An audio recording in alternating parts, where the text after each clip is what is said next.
Welcome, age of vintage society. Because of her high spirits, Betty Hutton became known as the blonde bombshell. Her reign at the top of the film world was a brief 11 years. During that time, she made 20 major feature films. At her peak, she was viewed as a national treasure, one of the most beloved stars and biggest box office attractions on the silver screen. How was Betty Hutton's unhappy personal life saved by a priest? Make sure to watch the video until the end and leave your thoughts in the comments. If you are new here, join our wonderful community by subscribing to the Age of Vintage channel. Betty Hutton, Ball of Energy. Betty Hutton's miraculous recovery. With a boundless energy that endeared her to war-weary audiences and made her Paramount's most valuable star, Betty Hutton lit up the screen during the 1940s. Bob Hope once called her a vitamin pill with legs. Primarily a musical performer who made numerous hit recordings, Hutton also possessed true comedic talent and could even turn in a credible dramatic performance with strong direction. Unfortunately, her manic style masked significant insecurities that ultimately destroyed her career and almost her life. She was all heart and, as a consequence, totally vulnerable. It was the secret of her success and her suffering. This vulnerability and strength was revealed in a conversation with Al Jolson in 1936 when she was 15, visiting New York.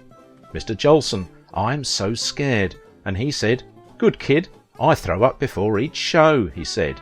"Betty, if you lose that, you're through." Hutton was at the top of the heap when she walked out of her Paramount contract in 1952, reportedly in a dispute over her demand that her then husband direct her films. She made only one movie after that, but had a TV series for a year and worked occasionally on the stage and in nightclubs. Unlike other actresses who were called blonde bombshells, Hutton had a screen personality that had more to do with energy and humour than sex. She had a tremendous vitality, almost explosive amount of energy. "Entertainment Tonight," film critic Leonard Maltin told. Time magazine wrote in 1950, "Betty Hutton, who is not remarkably pretty by movie standards, nor a remarkably good singer or dancer, has a vividly unique personality in a town that tends to reduce beauty and talent to mass-produced patterns. Watching her in action has some of the fascination of waiting for a wildly spluttering fuse to touch off an alarmingly large firecracker."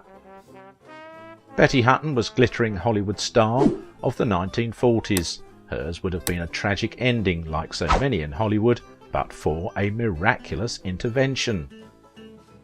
Betty Hutton, original name Elizabeth June Thornburg, was born February 26, 1921, Battle Creek, Michigan. 2 years later, Betty's father decided that the family way of life wasn't for him, so he left. He committed suicide 16 years later. Having to fend for themselves, Mrs. Thornburg moved the family to Detroit to find work in the numerous auto factories there. But times were hard and she decided to take advantage of prohibition and opened a small tavern, at the time called a speakeasy. The police were always looking for those types of operation, both big and small, and when they detected one, they swooped in and closed it down. Mrs. Thornburg was no different from the other owners, they simply moved elsewhere. Poverty was a constant companion. In addition to that, Mrs. Thornburg was an alcoholic. Raised by her mother in an illegal saloon in Battle Creek, Hutton made her show business debut singing for the customers. Though she later referred to that period in her life as a nightmare, she would remain devoted to her mother and employ her as her dresser for many years. At 9 years old, Betty began singing publicly for the first time in a school production. Realizing the voice Betty had, her mother took her around Detroit to have her sing to any group that would listen. This was a small way of getting some money for the poor family. When she was 13, Betty got a few singing jobs with local bands in the area. Thinking she was good enough to make the big time, she left for New York 2 years later to try a professional career. Unfortunately, it didn't work out and Betty headed back to Detroit. After returning to Detroit at age 16, Betty finally got her big break. It appeared she was on her way to a successful career as a band vocalist when orchestra leader Vincent Lopez spotted the teenager singing in a Detroit nightclub and signed her for $65 a week. This led to her first screen appearances with him in the musical shorts Queens of the Air and Three Kings and a Queen. By this time the big-time circuits were already dead, but there were other avenues of success, and Hutton stumbled onto them very rapidly. By 1937 she was singing with the Glenn Miller Orchestra. This was followed by her first solo outing, Public Jitterbug No. 1, with Hal Leroy, Chaz Chase and Tom Emerson's Hillbilly Sextet. Betty soon began making a name for herself in the entertainment world. She found herself on Broadway in 1940, and it was only a matter of time before her career took off to bigger heights. The following year she left New York for Hollywood, where she was to find new life in films. Soon after, producer B.G. De Silva signed her for a part in his Broadway musical, Panama Hattie. When De Silva took over the production reins at Paramount Studios in late 1941, he promised to take Betty along to Hollywood. She was signed by Paramount Pictures and made her debut at 21 in The Fleet's Inn, along with Eddie Bracken, William Holden and Dorothy Lamour. Reviews were better than expected, with critics looking favourably upon her work. She had previously appeared in a few musical shorts, which no doubt helped her in her first feature film. Her trademark exuberant performance in 1942's The Fleet's Inn, wrapped in bundles of talent and energy, made her Paramount's top female star almost overnight. With guidance from Buddy De Silva, Betty was instantly on her way to a successful film career in Hollywood. She had film experience, having made a couple of Warner Brothers shorts with Lopez in 1939, in which she was dubbed America's #1 jitterbug for her mugging and wild gestures. Hutton was a brassy, energetic performer with a voice that could sound like a fire alarm. She just exploded on the screen, and from there she just became one of the most important stars we've ever had at Paramount, and made picture after picture after picture. A dozen by 1950, including The Miracle of Morgan's Creek and The Perils of Pauline. She starred in such films as Annie Get Your Gun and The Greatest Show on Earth.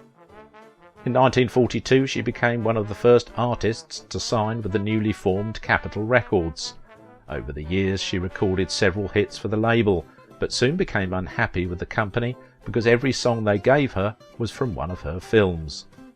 What she wanted was a broader range of tunes, including more romantic numbers. From the early 1940s to the mid-1950s, Betty Hutton was a true Hollywood movie star.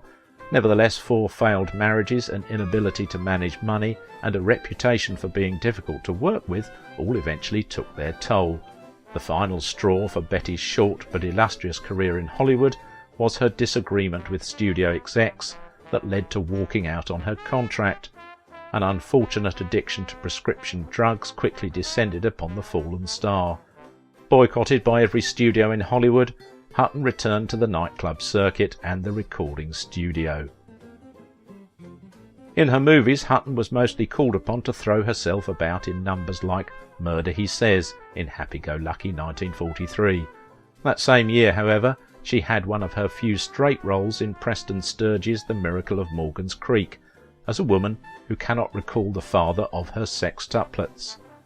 In this sharp satire on American motherhood and small-town values, she turned herself, according to the Herald Tribune, from a bumptious hoyden into a sweet and amusing comic actress.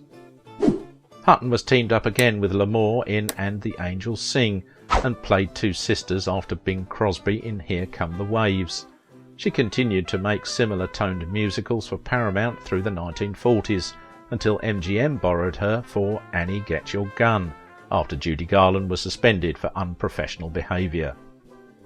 Hutton remarked, knowing she had gained a reputation for being too egotistic, her co-star Howard Keel admitted finding her too impetuous and demanding, but Betty gave one of her best ever screen performances as the sharp-shooting girl who realised she can get a man with a gun. She returned to Paramount with Let's Dance opposite Fred Astaire, Her rough comedy clashed with Astaire's smooth sophistication, but Fred said, "Working with Betty Hutton keeps anybody moving. She's so talented and conscientious that if you don't watch yourself, you feel you're standing still and letting her do all the work."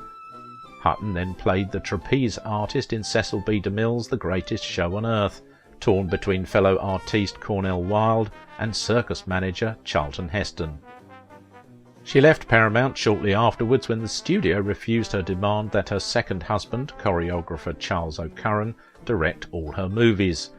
She made only one more film, Spring Reunion, in which she was more subdued than her usual raucous self. In 1967, Hutton was signed to star in Red Tomahawk, a low-budget Paramount Western, with her Annie Get Your Gun screen partner Keel, but soon after starting work she was fired and replaced by Joan Caulfield. After that, her emotional state began to deteriorate, her fourth marriage ended, and her mother died. In June 1967, in spite of having made enormous salaries in the past, Hutton declared bankruptcy, listing debts of $150,000. There followed years of drug abuse and alcoholism. A falling out with her children and a suicide attempt eventually resulted in a nervous breakdown.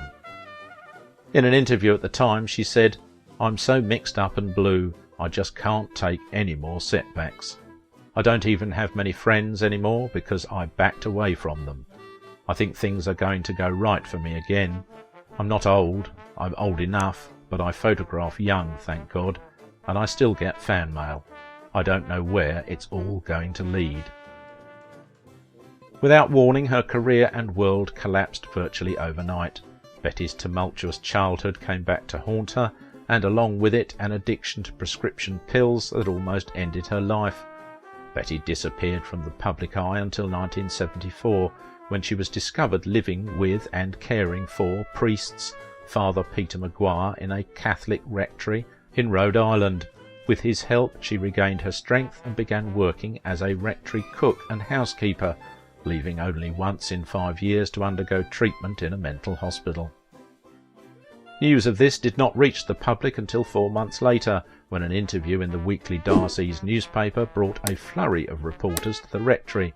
Headlines announced Hutton's conversion to Catholicism were accompanied by photographs of her working in the kitchen and pouring coffee for the priests.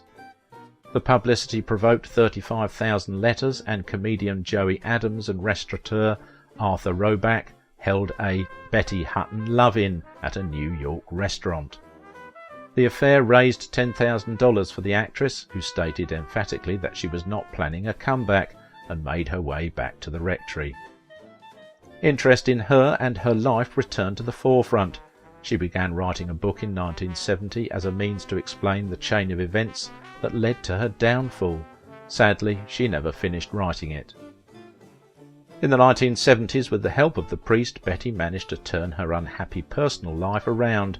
She went on to earn a college degree from Salve Regina, a Catholic college for women in Newport, Rhode Island. By the late 1980s, she was teaching acting to students at Boston's Emerson College. Moviegoers in 1950 named her the year's best actress in a Photoplay magazine poll. Yet 1 year later, her career in film was all but over. Due to a dispute with studio bosses over Betty, and Paramount abruptly ended their long and extremely prosperous relationship. Hutton continued to work in radio, appeared several times a year in Las Vegas nightclubs, and eventually tried her luck on the new medium of television. Still, her career never regained its momentum. An original musical TV spectacular written especially for Betty, Satins and Spurs, was not well received, despite being one of the first television programs televised nationally by NBC in colour. In 1959, Betty took a chance by financially backing her own television sitcom, The Betty Hutton Show. The show lasted for only 1 season. Fortunately, her greatest performances are forever captured on film and continue to delight movie buffs throughout the world today. Her career faded as quickly as it had grown. Her last film, 1957's Spring Reunion, received little recognition. Hutton disappeared into obscurity, but during the 1980s her career had a re-emergence of sorts. Betty Hutton was a fantastic and energetic performer. She was more appreciated than she'll ever know. Betty continued to live in quiet retirement in Palm Springs, California, until her death on March 11, 2007, at the age of 86. If you liked this video, don't forget to give it a thumbs up, subscribe if you are new here, and if you want to support my work, please visit my Patreon page. Now it is your turn. What do you think about the life and legacy of Betty Hutton? Betty possessed a deep energy and passion for what she did, but there is a fragility to her life behind the scenes that is seldom seen.